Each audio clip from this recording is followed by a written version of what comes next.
let's just talk about what we were going to talk about because then I can just post the video afterwards. So let's just start from right here. Yeah.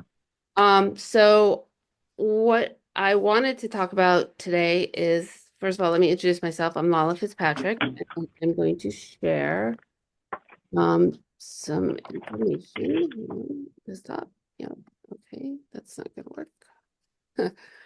Wow, I don't know how people do this on a regular basis. Here we go. Okay. So what I want to talk about, can you guys see my screen? Or sorry, Yes, Angela, can you see my screen? Okay, I can.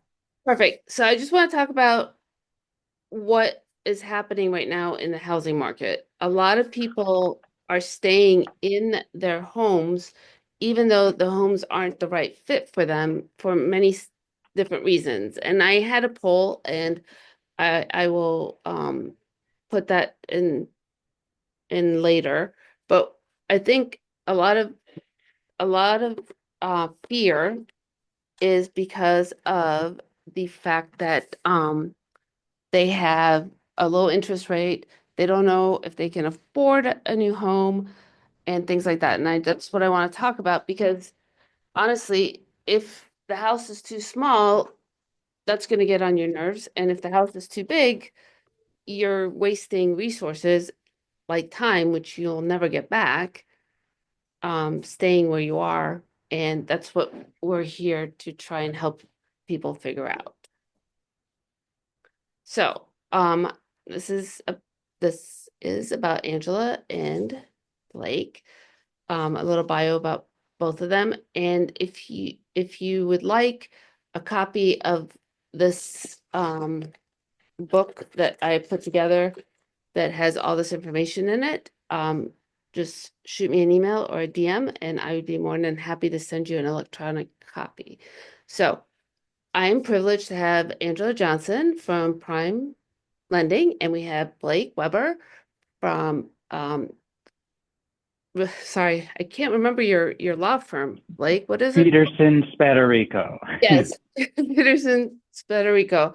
Um, he's here to answer any questions that anybody might have as far as what they can do in the real estate process to help them make sure that they're making like a good choice as far as the contract and like any questions you might have about the contract and things like that, so that the process is less scary.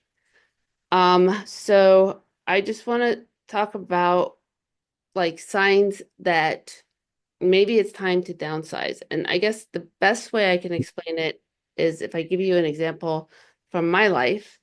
My husband and I, we raised three boys and we were living in a 3,500 square foot house. Our youngest went off to college at NYU and we were living in two rooms and we had an acre that was fenced in. We had two dogs, three cats, and a pool. And I never saw my husband. So it was, and then we got reassessed and the taxes were insane. So we decided that, it was time for us to move into a smaller space. And I have to say that that was very, very scary, simply because I really thought that I was going to be buried in that backyard, and never give up the house. So change is always very, very frightening, even when in the end that is the right change. So I'm going to ask Andrea to talk about what it looks like right now for home buyers and what options people have, because it could be the flip side where uh, a couple moved into a house, now their family has grown, or for whatever reason, they need a larger house. Maybe their in-laws are moving in with them, and that's never a good thing if the space is too small.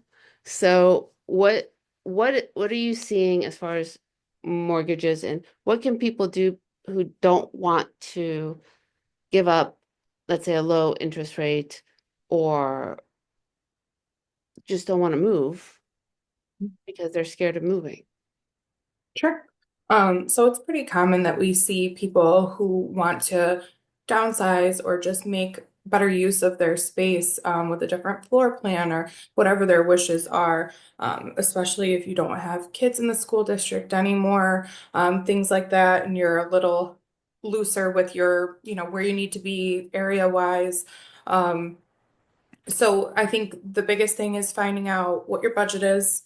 The biggest thing is finding out what your payment comfortability is because you might have a price point in mind, but that doesn't necessarily mean it's going to match the payment. A big factor is going to be those taxes. So, kind of pinpointing a couple of different towns or areas and estimating what the taxes look like, we can put together a budget for you. Sometimes interest rates at least on the media or the news can be scary, but at least we can take a look and see what the top of your budget looks like and what range you should be looking in for a house, and what tax range as well, so that we can match you up with a payment that you're comfortable with. When it comes to rate, there's a couple of options. The biggest one is we would look at potentially doing a rate buy down. Right now, rates aren't the best, but historically speaking, I was born in 87, but my parents, when they bought a house, the rates were 10, 12%. So they're not as low as they were in 2020, but they're still relatively low. So if a rate buy down makes sense when it comes time to lock your rate, we'll take a look at where you are, where the market is, and you'll be given the option to buy that down. If the cost of the buy down breaks even with how much you're saving per month in probably a year or two, it might be worth doing. So if you have the liquid funds to do that, I would probably encourage someone to do that if their payment was tight or it was just important to them to stay in a certain area. So there are some options. Statistically, most people will refinance within the first 5 years of owning a home. So we don't really want to exceed, to buy it down, but it's not going to break even for 6, 7 years. That might not be the best move. So we can at least look at that and always revisit a refinance anytime after the first 6 months or so. And, when I work with people, I put everybody in my database. You will be alerted when the rates come down and we take it from there.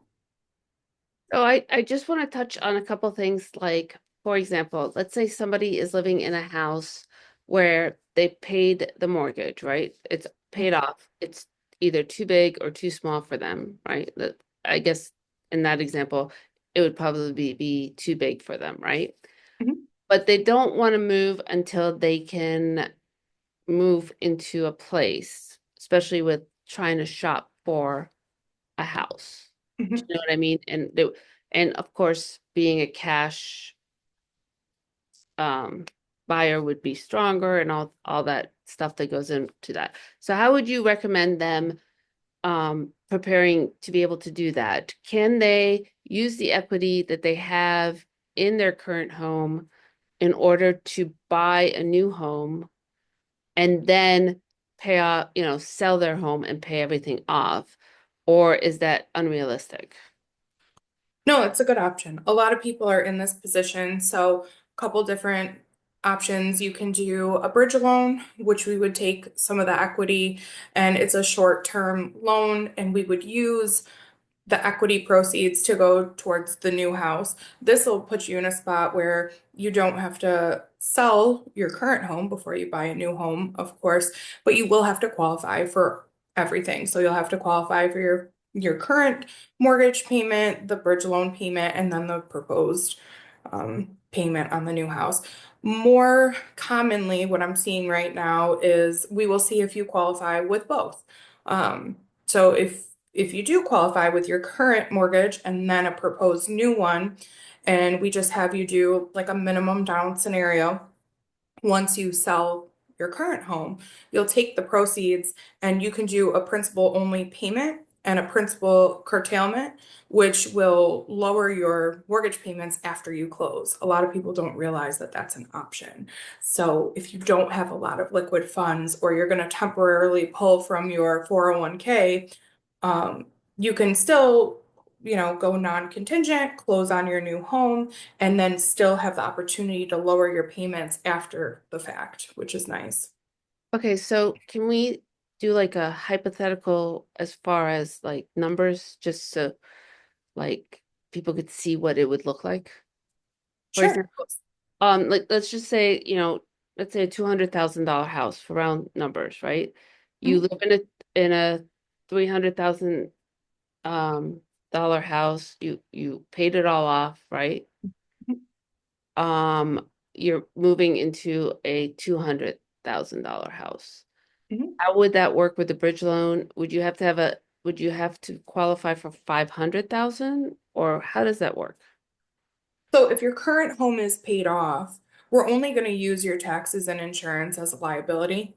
And then the bridge loan would just be the amount of equity that it's going to take to close on the new house.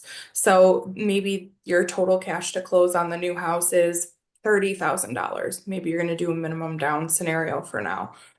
We would just do a bridge loan for that 30,000.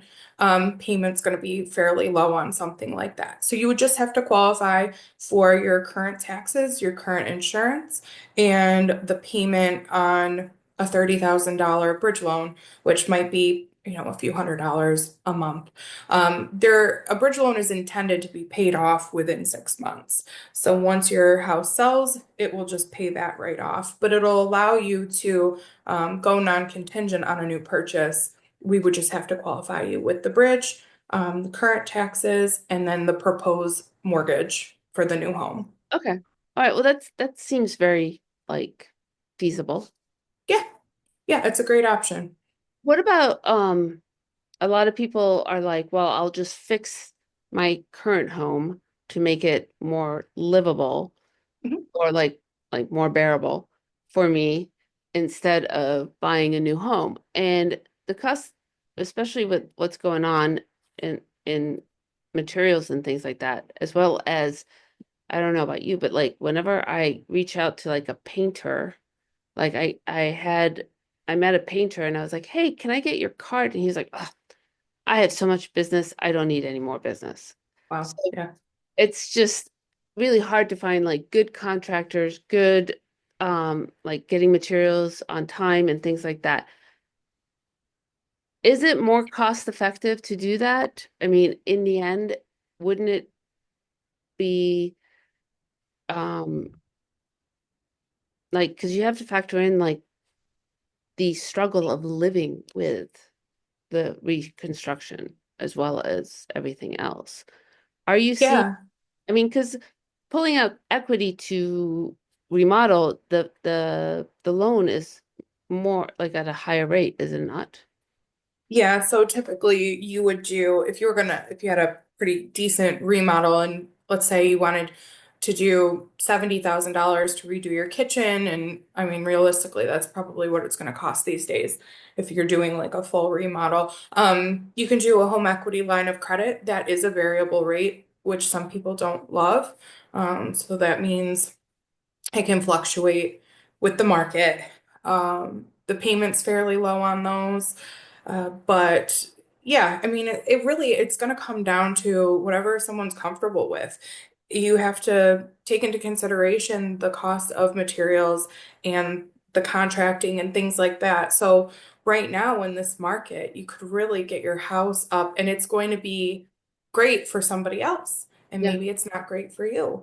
Um, and it'll sell with no problem. And then you can go on and hopefully find something that's a little closer to what you're looking for. So whatever people are comfortable with, we do have a product for both. We can do a home equity. We have a broker program for close end and open end home equities. The difference being the open end is reusable, almost like a credit card. So that's the one with the variable rate. Okay. Mhm. Um, Blake, is there anything that people who are looking to move from their primary residence into, let's say, into a smaller home or things like that, is there anything that they need to make sure that, or any professionals that they need to make sure they talk to in order to make sure they're like not facing like a giant tax bill or things like that. Is there any advice that you would like to give them? Sure. In general, when someone's looking to downsize, they should be having discussions because it's usually people more experienced in life, in other words, later in life. They should be talking with both their attorney, their real estate agent, their financial advisor, and their accountant. So, in other words, when you're downsizing, if you very recently purchased your home and you're looking to downsize, if you haven't lived in it for 2 years as a primary residence, you're going to pay gain. So, in other words, it's a discussion for the attorney or the accountant relative to the transaction, but everybody's situation is different. If someone's lived in their home as a primary residence for more than 2 years and it's being sold for under 250,000 or for a couple 500,000, then they're really not going to have to deal with taxes. But if someone recently purchased and wishes to downsize, it definitely is a discussion with the accountant and or attorney relative to those costs, so that someone can be prepared. But for the most part, as long as the person's maintained a principal residence for more than 2 years, there's not much of a tax issue. Is how I would answer that question. Is there anything else I could add? Well, I'm just wondering with that scenario, right? Would they have, like, let's say they have a will, would they have to redo their will to put the new residence on there, or is it like understood that it's like the whatever residence that they are living in are using as their primary? Like, are things That like that necessary well, for updating and everything? well, you should always consider updating your will upon any life event. Okay. However, it depends if there's a specific request in the will. Like if I say, I, Blake Weber, hereby leave to my dog Ruth, just for fun, my primary residence or my real property, then it doesn't matter what address I'm at. Okay. If my will gives a specific bequest of 123 ABC Street, then yes, the will may need to be updated. But that's really a very specific question. So people would just want to talk to their lawyer who's handling the transaction or handling their estate planning. Okay. Um, So that brings me to another question. I feel like it's very important to have a strong team behind you whenever you're making such a large decision. So can I guess what I'm trying to say is, would you advise somebody to talk to their attorney, but what if they don't have an attorney? What are they looking for? Like what specific I don't know how to explain it. Like that what type of attorney? I That's think I got the question. yeah. Yes. Well, the way I'll approach that question is sort of very general. One, you want a team. So, in other words, just like this presentation, it's not just you speaking, it's not just Angela speaking, it's the three of us. Because for every real estate transaction, it's usually not just a buyer and a seller. There's many different people that are part of the transaction. And importantly, often the first person you're going to speak to, not always, but would be your real estate agent. So you, Lala, the idea would be someone would let you know in general what they're looking for. If they're looking to buy their first home, if they're looking to buy their first investment property, vacation home, if they're looking to upsize, if they're looking to downsize, if they're looking to upsize or downsize, do they currently own or are they renting? So figuring out all the different variables.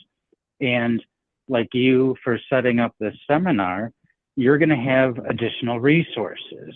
So there are times that you'll be meeting with someone and they'll have questions about wanting to go view homes and their budget. So you'll send them to Angela so that Angela can run through with them and learn their credit worthiness and all of the different factors that come into account for choosing the type of home that you can afford, which she had mentioned earlier.